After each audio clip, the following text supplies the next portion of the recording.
First, a note, you'll hear panting in the background, and it's just my dog. Don't worry about it. Ignore it. Okay. Chapter 9, Big Trouble. They walked up to the car and glanced around. Loper said, "Hi, hun. What happened to your eye?" This brought a poisonous silence, broken only by Alfred's sniff and the sounds of Sally May about to, either burst out crying or explode. Loper and Slim exchanged glances. "What's going on here?" The floodgates opened, and out it came. The turkeys, the collision between my head and her eye, late to Bible school, a dog in the back seat, and the unfortunate incident that had brought us to this awkward moment, the poisoned egg event. She wrapped it all up by saying, "I have a black eye, my car is ruined, and I'm late to my Bible school class." Loper and Slim burst out laughing. Her eyes flamed, "And it's not funny!" Loper went to her and gave her a hug. "Hun, I know it's not funny, but it really is. Look, nobody's hurt. We don't have an earthquake or a hurricane or a car wreck, and everything is going to work out fine. I'll take you and the kids into town in my pickup. You'll be a little late, but God will understand."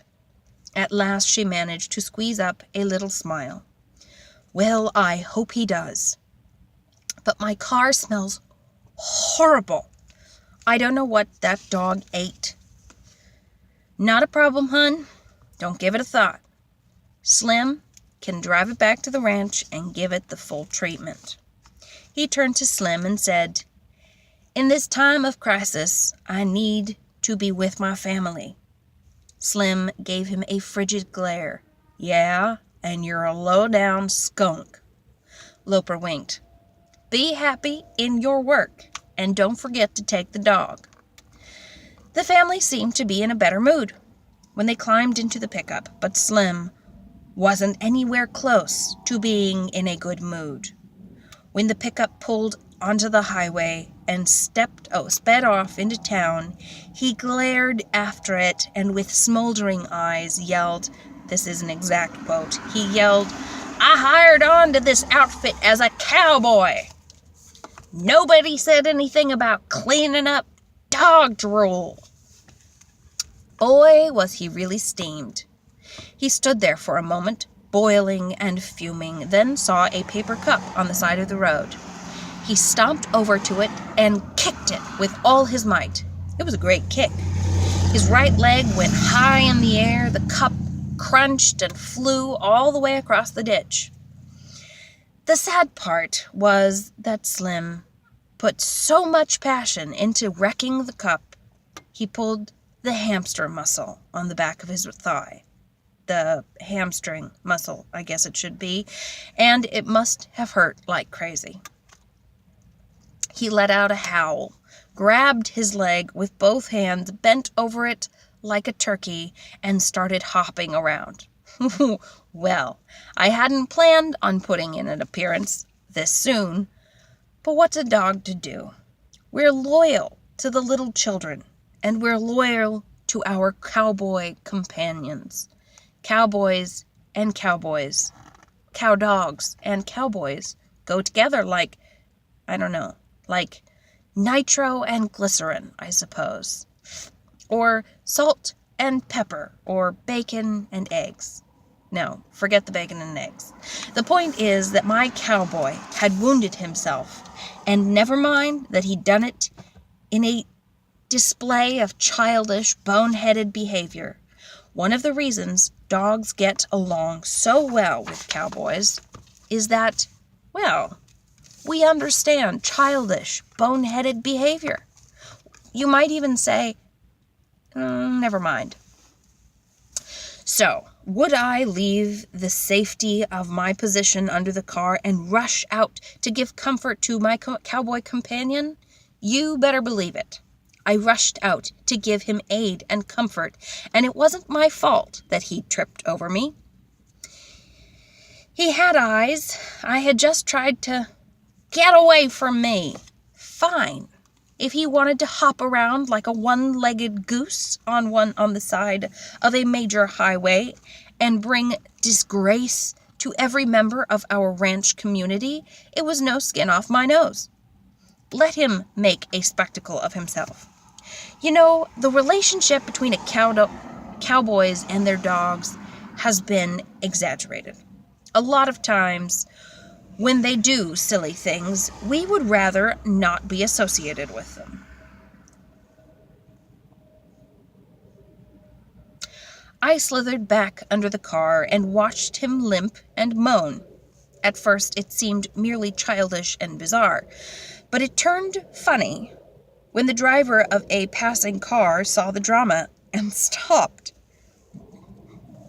It was Chief Deputy Kyle of the Ochiltree County Sheriff's Department.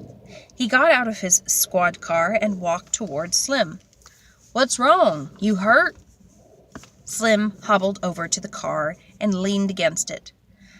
"I kicked a paper cup and pulled my hamstring."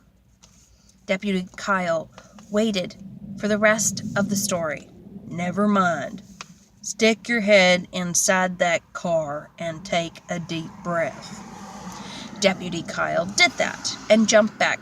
"What was that?" Slim straightened up and tested his leg. "Bozo barfed on the way to town, and Loper stuck me with the job of cleaning it up." The deputy laughed. "Oh, well, I'll see you round." He started back to his car. "Coward, wait. Are you carrying a shovel?" "Yes, but it needs an operator." "Bobby, it's so sad what's happened to this country. Nobody cares about anybody but themselves. Here I am, injured on the side of the road. I'll loan you the shovel, but I want it back clean." He fetched a small, square-bladed shovel out of the trunk of his car and handed it to Slim. He snatched it. "In America, people used to help their friends and neighbors." "Yep, but that was a long time ago."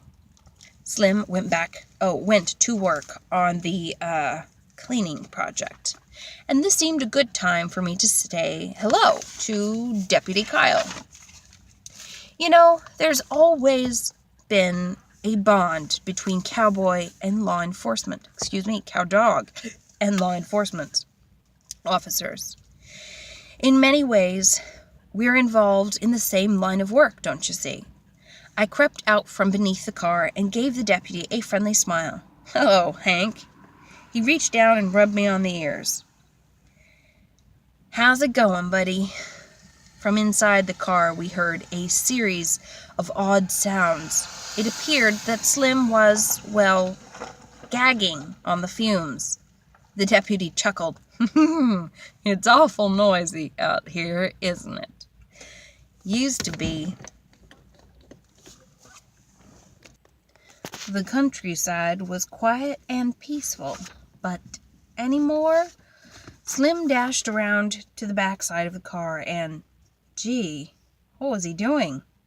His voice fractured the silence. "Earl!" Deputy Kyle cackled. "Anymore? You can't find peace and quiet, even in the country. If it's not an airplane making noise, it's a cattle truck or some cowpuncher throwing up on the side of the highway." Slim returned, looking a bit pale. "That dog ate a rotten egg." "I've got a hazmat suit in the trunk." Slim gave him a scorching glare. "Bobby Baxter Black's a comedian. You ain't even close. Stick with what you do best, although I can't think of what that might be. The deputy chirped a laugh. Well, try to hold down the noise. Me and Hank have things to talk about. Slim went back to his job, and the deputy and I continued our conversation. So, how's everything at the ranch, Hank? Have you eaten any good eggs lately? We had a nice visit, Deputy Kyle and I, in spite of all the noise. At last, Slim finished the job, cleaned the shovel with dirt, and handed it back to the officer. Thanks for nothing. The deputy reached into his shirt pocket and handed Slim a business card. We're here to serve. Call me anytime, day or night. Whistling a tune, Deputy Kyle walked back to his car. Slim glared after him. Bobby, the citizens of this county get to vote on the sheriff. Tell your boss he just lost a cowboy vote, and it was all your doing.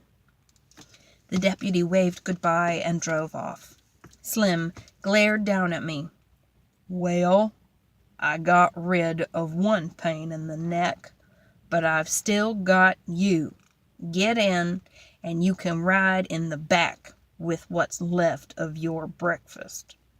Gee, what a grouch. Fine, I could ride in the back with my so-called breakfast. He had scooped out the worst of it, so I figured, gasp. It still smelled awful back there, but Slim rolled down all the windows, and it was breathable, much better than sitting up in the front seat with the man that I had thought was my friend to the end. Obviously, I had been misinformed about that. But sitting alone in the back seat didn't square me didn't spare me from Slim's weird sense of humor. You know what he did? Oh, brother. See, the man thinks he's a songbird, a famous singer who missed his chance to be famous. So he makes up these corny songs, and guess who has to listen to them? The dogs. He sings them when we're trapped inside vehicles and can't jump out, so we have to sit there and suffer through them. Can you believe a grown man would make up a song called Don't Haul a Sick Dog in the Back of Your Car? Well, you can believe it or not, but I had to listen to the whole thing. I'm sure you won't want to hear it. I mean, it was so childish and dumb. Oh well, I guess it wouldn't hurt to let you listen to it. Hang on. Don't haul a sick dog in the back of your car. When the dog throwed up on the way to town, everybody inside rolled the windows down. If he'd done it in winter, they might have been doomed from frostbite, if not from the poisoned fumes. When they seen his lunch on the backseat floor, the passengers tried to jump out the door, but the doors wouldn't open and they couldn't get out. It's a wonder they didn't just faint and pass out. Sing yodelly lay ho, yodelly yip. Oh, Hanky sure knows how to mess up a trip. The doors wouldn't open, they couldn't get out. It's a wonder they didn't faint and pass out. Most usually, a puppy dog barfs in a car. It don't smell any worse than a lousy cigar. But Hanky ate eggs that were rotten and stunk. They smelled about as nice as a decomposed skunk. What made it so tragic, not funny at all, is the driver was trying to answer the call to teach little kids at the Methodist church, but the dog throwed up, put her job in the lurch. Sing yodelly lay ho yodelly yip. Old Hanky sure knows how to mess up a trip. She was supposed to teach kids at the Methodist church, but the dog throwing up put her job in the lurch. The family was stranded. The car was a wreck. Sally Mae muttered something about wringing his neck. But then a brave cowboy relieved her distress, like Hoppy and Roy. He cleaned up the mess. This song has a lesson to volunteer moms who are teaching the kids about Proverbs and Psalms. Your day will go better and seem less bizarre if you don't haul sick dogs in the back of your car. Sing yodelay lay ho, yodelay yip. Old Hanky sure knows how to mess up a trip. Your day will go better and seem less bizarre if you don't haul sick dogs in the back of your car. Don't haul sick dogs in the back of your car. So there you are. I told you it was a silly little nothing of a song. Furthermore, it was a pack of lies. He wasn't even with us in the car, so he couldn't have known what went on. And did you notice the part about the brave cowboy showing up and saving the day? What a joke. Bravery had nothing to do with it. He cleaned up the mess because his boss made him. And he whined and complained every step of the way. Now, you know what I have to put up with on this ranch. Now you know what I have to put up with on this ranch. It was so sad the way things turned out. Friends against friends, neighbors against neighbors, and now what really broke my heart? Everyone on the ranch was mad at me. But I hadn't done anything wrong, honest. I hadn't fallen victim to a whole series of... Wait. I almost said I hadn't fallen victim to a whole series of bad luck events, but let's take a closer look at that. Let's examine the whole concept of luck. Pay close attention because you're fixing to learn that I had been pulled into a deep, dark conspiracy that involved, well, you'll see.